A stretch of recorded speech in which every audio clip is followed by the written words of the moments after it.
بلکہ ہمیں تو حکم دیا گیا ہے کہ جب میت کی فاتح خوانی کے لیے آپ قبر پر جائیں اس وقت 11 دفعہ سورہ قل ہو اللہ پڑھیں، یعنی حکم شریعت نے یہ دیا ہے۔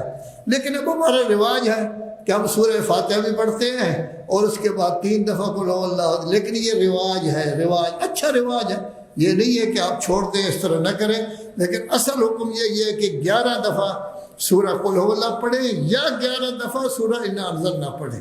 کہا گیا ان دو میں سے کوئی کریں تو یہ در حقیقت کیا ہوتی ہے فاتح خوانی۔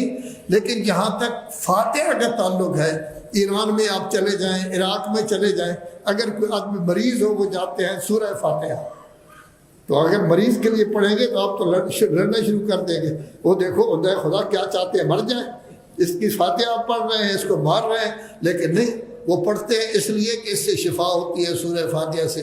3 دفعہ پڑھیں تب بھی اچھی چیز، 7 دفعہ پڑھیں سب بھی بہت اچھا، اور اگر 70 دفعہ سورہ فاتحہ آپ پڑھیں اور مرنے والا مرنے کے 2-4 منٹ بعد بھی زندہ ہو جائے تو تعجب نہ کریں۔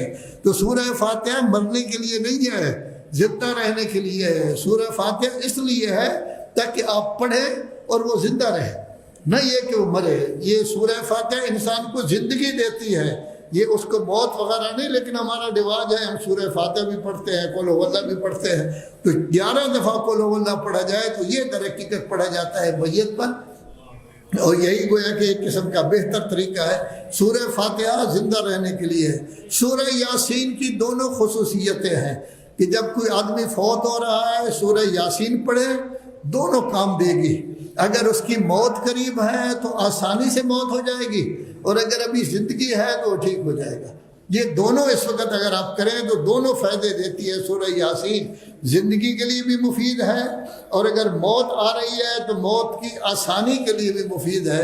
اور سورہ یاسین کو قرآن مجید کا دل کہا گیا ہے۔ اب جب سورہ انا انزلنا پڑھتے ہیں تو معنی آپ کو معلوم ہی ہے، یقینی بات ہے ہم نے ہی قرآن مجید کو شب قدر نازل کیا ہے۔ انا انزلناہ فی لیلۃ القدر وما ادراک ما لیلۃ القدر۔ آپ کو کیا پتا کہ شب قدر کیا ہوتی ہے؟ لیلۃ القدر خیر من الف شہر، شب قدر 1000 مہینے سے بہتر ہے۔